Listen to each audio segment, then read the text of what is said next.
better way to find out about the lasting impact of Frankenstein than to ask the general public? I'm in Exeter to find out what people think about Shelley's story. So, when I say Frankenstein, what comes to mind? Monster. Scare the kids. A monster. Yeah, like big green things. A monster that's been given life, basically. Well, Frankenstein's monster, I guess. Black and white horror movies from the 40s and 50s. Have you ever read the original novel? No. No. I haven't, no. No. No. No, I haven't, actually. I have been meaning to, but I haven't ever read it. So how have you encountered Frankenstein then? Why do you still know about Frankenstein? I guess old movies spring to mind. First of all, black and white movies of something kind of creaking to life from a bed slowly after being jolted with electricity, that sort of thing. Watching old movies when I was a kid, sort of back in the late 60s and early 70s, yeah. Seen the film. Seen the film. So is that how you've been kind of introduced to Frankenstein, through the films? Yes. Like films and pop culture and like TV shows, that sort of thing. Monster comics, which is probably where I would have first encountered him. And then reading the novel when I was a bit older. It seems most people have an idea of the story of Frankenstein, not from Shelley's novel, but due to a range of adaptations, mostly in film, that have been made over the past century. But 200 years on, why do we keep regenerating the story of Frankenstein? Well, Frankenstein isn't just for 1818, it's not just for the 19th century, it really is a story that has, I think, framed the way that we think about the relationship between culture and science and technology and medicine. And it really is a book for the 21st century. It really gets us thinking about what it is to be human, what rights and responsibilities we have towards the non-human, and what are the possibilities and dangers of scientific and medical research. It's a personal story, it's a scientific story, it's a philosophical story. It covers a lot of bases. I think partly because it speaks to the things that we're interested in and that we're anxious about. We're interested in the questions about where life comes from, in the possibilities of technology, in how far we might be able to push our own ambitions. And we're also frightened of the consequences of those things that we imagine. So those ideas, although they're written in 1818, have real and enduring appeal. There is nothing old-fashioned or anachronistic or out of date about those concerns. It's nothing less than what is it possible for us to imagine and what might happen if we take our imaginations too far. What is it about Shelley's novel, do you think, that inspires adaptations across all sorts of artistic mediums? That's an interesting question because, in fact, most people know Frankenstein from the Boris Karloff, the iconic film image. And it certainly produced a series of films throughout the 21st century. In fact, alongside Dracula and Jekyll and Hyde, it was one of the most filmed adaptations in the early history of the cinema. That's partly because the actual core of the story is very simple. It's about a mad scientist whose experiment gets completely out of control and then leads to his destruction. There's the personal side of it, that it is, and it is a relationship. In a sense, it is a two-hander. I mean, I know that various other characters are in there, but the central relationship is between the creator and the creature, and that makes for a narrative dynamic which is kind of self-generating. So the story is very compelling and it's very intricately worked. It moves forward at a great pace, but there are also gaps. She doesn't describe, for instance, how, in actual fact, the creature is animated. She doesn't fill in some of the kind of gaps around his construction. So it's a novel which is both very schematic in its plotting and very clever, but also leaves space for the imaginations of other people. So if we think about those famous images, you think about Boris Karloff with a bolt through his neck, that's all the kind of revisioning or rewriting that other artists have brought to the novel. So it has great scope for imagination, I think. The text was published anonymously, first of all, and then only published with the author's name on after it had been adapted. So that idea of adaptation goes right to the very beginning of this novel's history. Interestingly, lots of those adaptations, lots of those things have their roots in productions, stage productions of the novel in the 1820s. So this connection between visual, dramatic versions of it and the text itself starts really, really early. So I think if you wanted to say, well, what's influencing something like the Karloff adaptation, you should go back to those stage adaptations, to the first kind of melodramatic accounts of the novel, which happened on stage in London, but also in Paris. Just 5 years after its initial publication, Mary Shelley's Frankenstein got its first stage production in 1823 at the Royal Opera House in London. Now I'm at Barnfield Theatre in Exeter, where Kickline's Exeter Rep are performing what they believe to be the 60th stage adaptation of Frankenstein. Directed by Ian Barry, this adaptation sticks very much to the original story. I'll be interviewing Will Trafford, who plays Frankenstein's monster.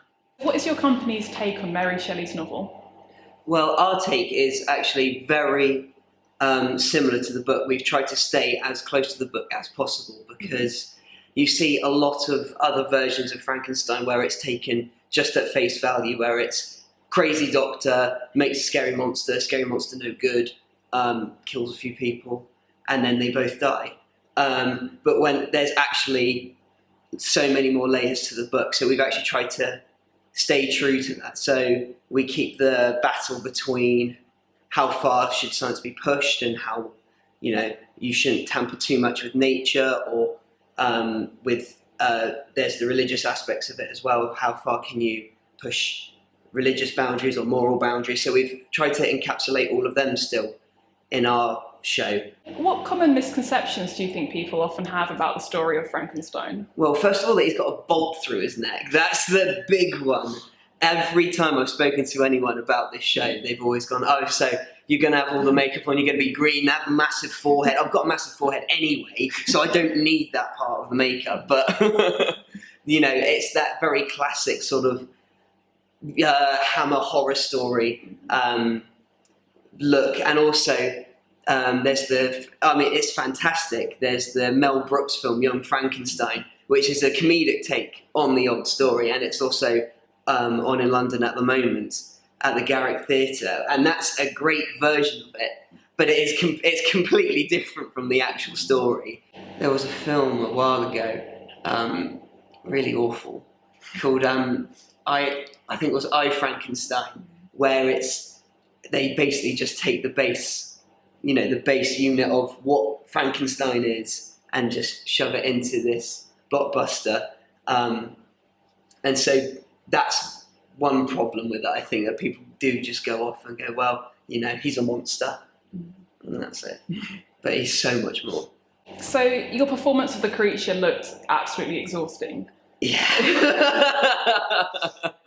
So why did you choose to add that enduring physical pain to the monster's experience? Well, part of that was completely the director's idea, and he decided, just because Frankenstein did create life, the question is really that we can sort of consider now, it may not have been considered at the time, is it that he may have created it, but is it going to last?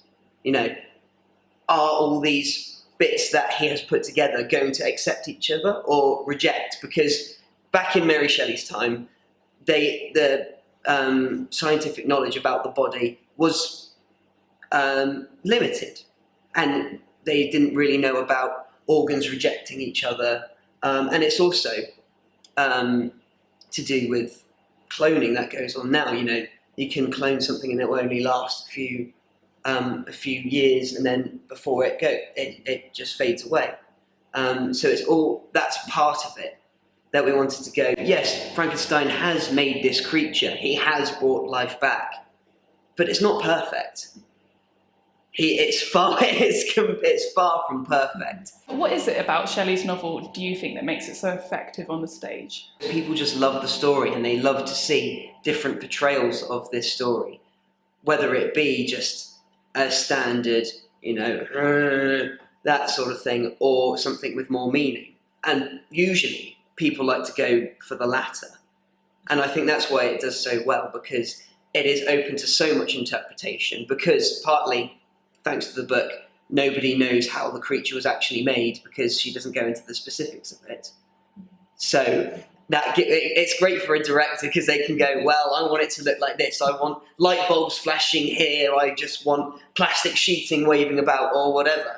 So it's great on stage because it has so much versatility whilst you can still stick to the main story and main values of the book. Of course, this versatility has been exemplified even more keenly through the medium of film, right from the early years of cinema at the start of the 20th century through to the present day. So this is the format for which Frankenstein's monster is most recognisable to the majority of people. Well, over 200 years, the story of Frankenstein has proved to be extraordinarily durable, and film has really embraced the story and the concepts behind it. In many ways, I think that's because it fits the medium of film really well. For a start, it's about the kind of fears that people have about science, I suppose. The fears that science can lead to uncontrollable forces in all sorts of ways. And of course, a lot of people have thought that about cinema at various times over the years, that it's a technology and art that somehow has created sort of control over people. So cinema's been interested in it, I think, partly for that reason, and partly because it lends itself to visual storytelling, the whole idea of the regeneration of the monster and all those kind of aspects, the sort of good scientist gone bad, all those kind of things lend themselves very easily to a visual representation. And there's been various phases in which the story has proved very popular. The universal horror cycle of the 1930s, of course, sort of introduced Frankenstein to a much broader audience than it ever had before. They made a whole series of iconic horror films, including Dracula, The Wolfman, and so on. But Frankenstein is in many ways the best known of those films. And of course, it featured Boris Karloff. Boris Karloff was a British actor, really named William Pratt. And Karloff, or Pratt, made his name really as the monster in the Frankenstein films. You can see this is a much later figurine produced, but this is the tie-in book from the 1930s version, produced for a mass audience in the Reader's Library series. It says, I live, I breathe, I walk, I see, what am I, man or monster? So that combination of the human and the machine or the animal or monster is something that's really fascinated different audiences. Those films were remade in the 1950s by the British studio Hammer. So this is, again, a much more modern figurine of Peter Cushing as Baron von Frankenstein in the 1950s films based on the story, which sort of recreated the stories in colour with a little bit more blood and violence, and proved extremely popular with audiences as well.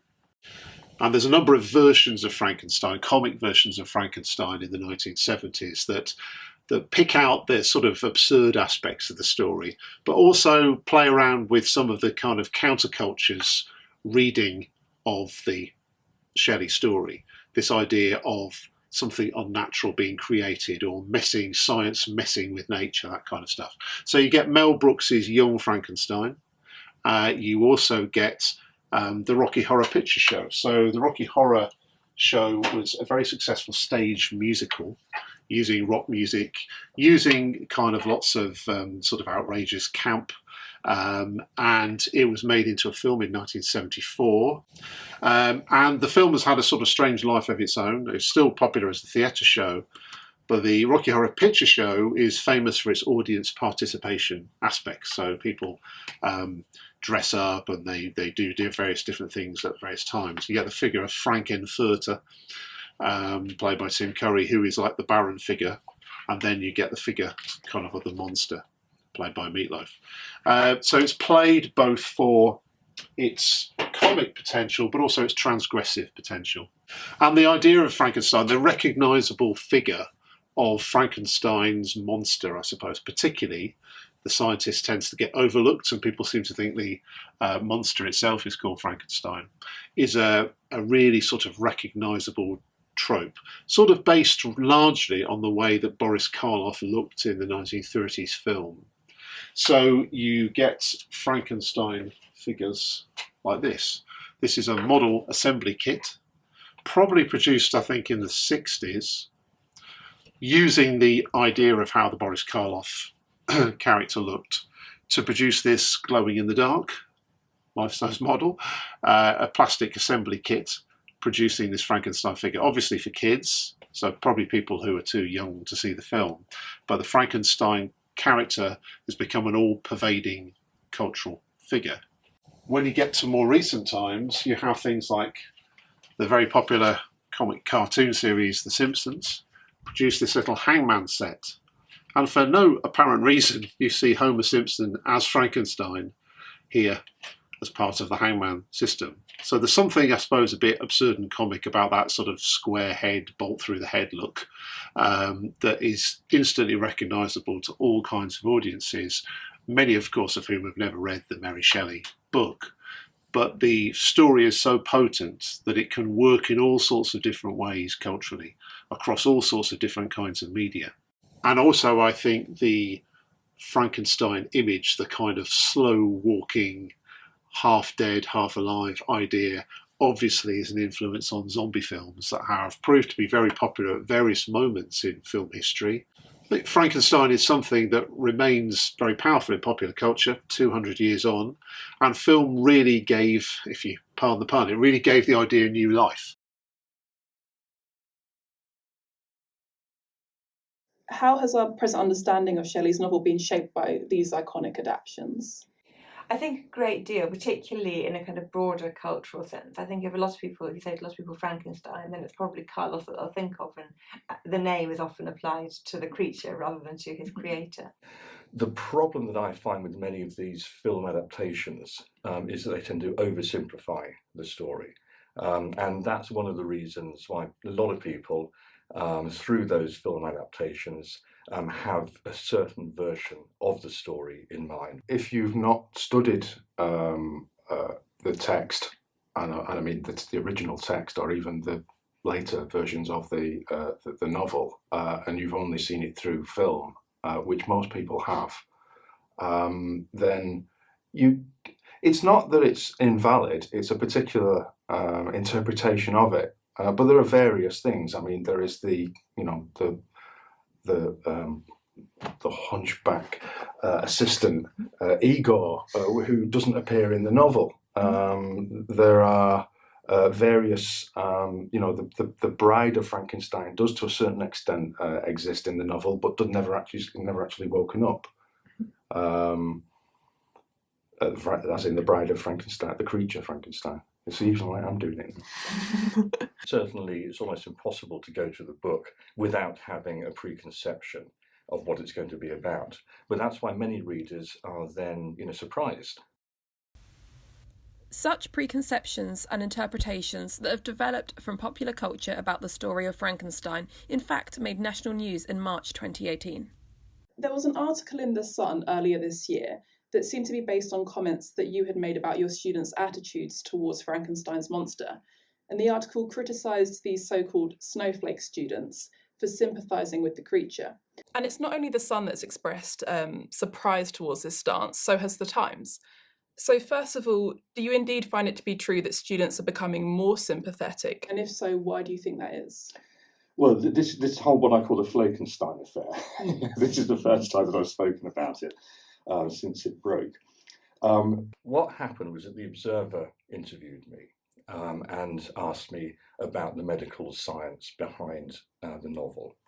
The Times then picked up on that and also interviewed me.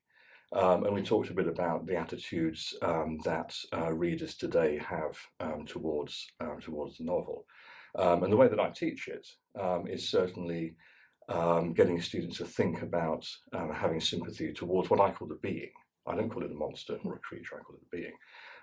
And how we can feel sympathy towards something which isn't human. Now, The Sun then, as you rightly say, picked up on this, didn't interview me, took some of the comments, I think, sort of slightly out of context, really, and then turned the whole thing into a story that appeared to me to be mocking readers for having sympathy for the being. And that then led to a Twitter storm in which a lot of people then got on the bandwagon and sort of said, well, that's the whole point of the novel, isn't it? Is to get us to think about these relationships. So I then sort of stood by and just watched the whole thing go viral. And while there were some very silly comments made, and some by people who really should have known better, what really encouraged me was that a lot of the debate was precisely about the difference between the novel and the films, and that the Sun seemed to have got the two mixed up, really. And, you know, having sympathy for the being is very much at the core of the novel, but it's a different story when we come to watch things like the Boris Karloff film we were talking about earlier. So what do students really think of Frankenstein? After all, Shelley warned us that university environments are dangerous grounds for creation. So what are you studying? So I'm studying maths. English and critical theory. I do Arabic and strategy and international security. English lit. I do history. Physics. English. Yeah. English as well. So when I say Frankenstein, what comes to mind? Term 1 module beginnings. Gothic stuff and the weird scientist bloke. Well, obviously the book, Frankenstein's monster. A gross, zombie, dead man creature. So have you read the original novel? I have, yeah. The 1818 version, yeah, which is like, you know, the uncut, you know, Frankenstein. No, never read it. Yeah. Yeah. No. No, I haven't. No, I haven't. So how do you know about Frankenstein? How have you encountered it? So mainly through sort of TV references, other books, conversations and stuff. It's just like the same as like Dracula. You'll like hear about it. It's talked a lot. And if it's not so like Frankenstein on TV, maybe like there's other references to Frankenstein, other things like that. Why do you think people are still talking about Frankenstein today, 200 years later? I think people like scary things. I think people enjoy like being scared a little bit, but not too much. Well, I guess, you know, that the narrative about, you know, science needing to be regulated is still quite pertinent, you know, with us having gene editing abilities now, able to engineer bacterium and so forth.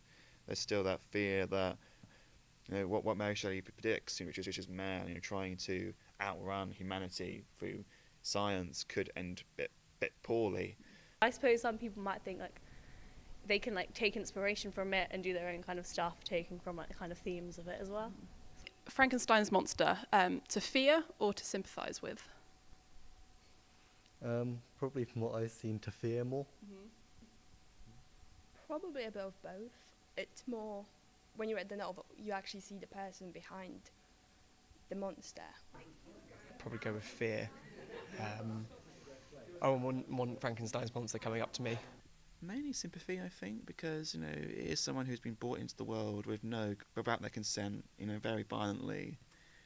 A kind of, there's a very rushed adolescence, and immediately they've been abandoned. And perhaps it's not only students who can find sympathy. So Frankenstein's monster, is that something to fear or to sympathise with? I think I've probably got more sympathy than fear of it. Why is that? I think because it hasn't really had a choice in whether it's been brought to life or not.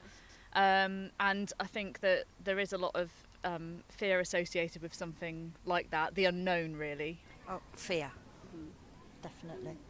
When you go into it further, sympathise. Sympathise. Why? Because he had no agency in what was going on in his life, such as it was. You know, he was created, he didn't ask for any of it, so yeah, that's why I'd have sympathy for him. The looks are quite scary, so people are bound to be scared. Not to fear. Probably to feel sorry for. Yeah. Why is that? I just think because of the ones that I can remember, and I haven't seen him for a long time, but from what I can remember, it was just a character you felt sorry for, because really it wasn't their, you know, they weren't put together because they wanted it. It was, you know, someone else's idea from what I can remember, you know. If I'm right, Frankenstein was the doctor or something, was it right? Yeah, a lot of people get confused about that. And the monster was the person they put together. So perhaps it was the Doctor we should be more afraid of. I don't know. So, I wonder, are some of us becoming more sympathetic than we used to be?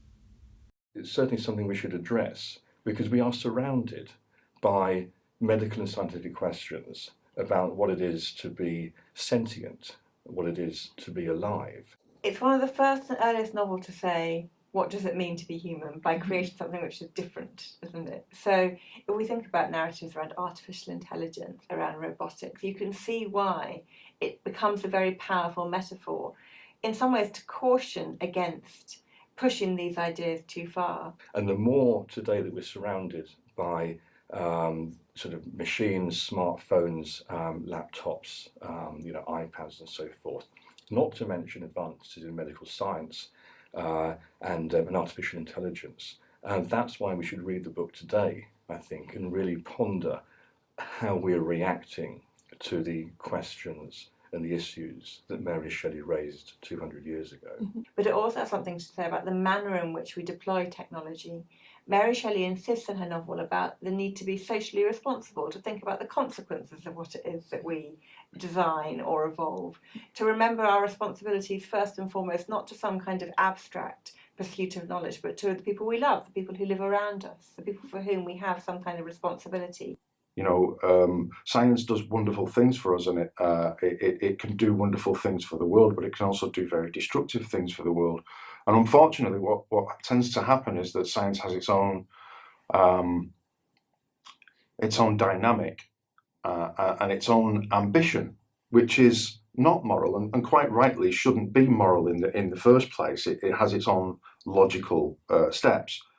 But where does the morality come in? At what point does the morality come in? Do you not bother researching something in case it might do ill? Or do you have a responsibility to research in case it might do good? It's a book that we should really be sharing, not just within among groups of readers, but with those who study science and technology and biology and medicine. And it is one of those books that really crosses between what's been called the two cultures, I think. It's a book that has been suggested, in fact, in a review of this new edition, that every science student should read it in their first week, and then they should all read it again after graduation, which I think is a great line. It really shows that literature is part of these big debates. And it isn't just literary professors who think science students should pick up a copy of Frankenstein. Well, I teach a course called The Geography of Monsters, and I introduce students very quickly to Frankenstein, and I usually use the device of asking them, what's the monster? Who is the monster? Most of them think about the kind of I guess the 1920s and 30s kind of, Frankenstein monster with the bolt and so on, that kind of representation of Frankenstein. But I asked them to think again, and the issue then, of course, is where is the monster in the story? And that becomes a kind of an issue for debate and for us starting to think about technology and science today and where the real monster is. I think it really helps us think seriously about questions of human control, agency, but most importantly, and this is where I get to with the teaching very quickly with students, because the monster clearly isn't the green monster, it's Dr. Frankenstein in that story, and that's where the kind of critical monstrous issue comes from. It's by not being careful or not having care for our creations. In the modern era, I suppose one of the kind of ideas about monstrousness in the 18th and then into the 19th century was that fear of the hybrid, that fear of the concocted or the kind of non-natural or and so on. And in some ways, Frankenstein can be very loosely read as a kind of warning about those things, but I don't think that's what the lesson is. And of course, the metaphor of Frankenstein in terms of Frankenstein foods or new gene editing technologies and so on is often used as a kind of warning about humans' propensity to engage with genes, to engage with natural kinds and so on. The warning shouldn't really be about that kind of the production of hybrids, because we cannot but help produce hybrids. The warning should be about how we care for and take caution with what we do produce. And I think that's where the real inspiration comes. And for me, that was Shelley's message in the novel. For me, the kind of moral of the story is fairly clear, that once we abandon what we're doing to the world and don't take special care, and that could be around issues like genetic modification or editing, or it could be new novel technologies or drugs. Once they're abandoned to the world and regarded as closed off and able to care for themselves, that's when the problem comes. And it's the tension between those two parties that creates the monster, I suppose. And what I try and teach students, and what I think science is all about these days, is thinking about the quality of relations.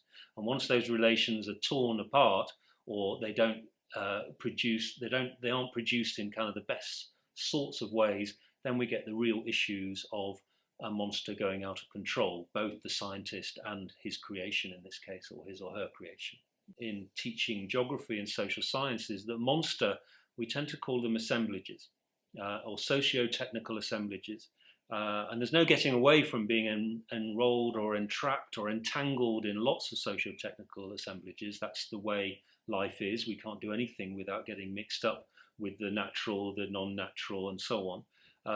But it's the quality of those relationships that tips them into being monstrous, uncontrollable, and so on, or to being relationships that we can enjoy, manage, and celebrate in some ways our lack of control. In literary and other angles now, the monster feels a little bit more, its tentacles are everywhere in some ways. The monster is being redrawn as a kind of many-headed hydra or another kind of monster, less about the hybrid and about the relationship between science and its products, and more about perhaps industrial technoscience and capitalism being the true monster of today.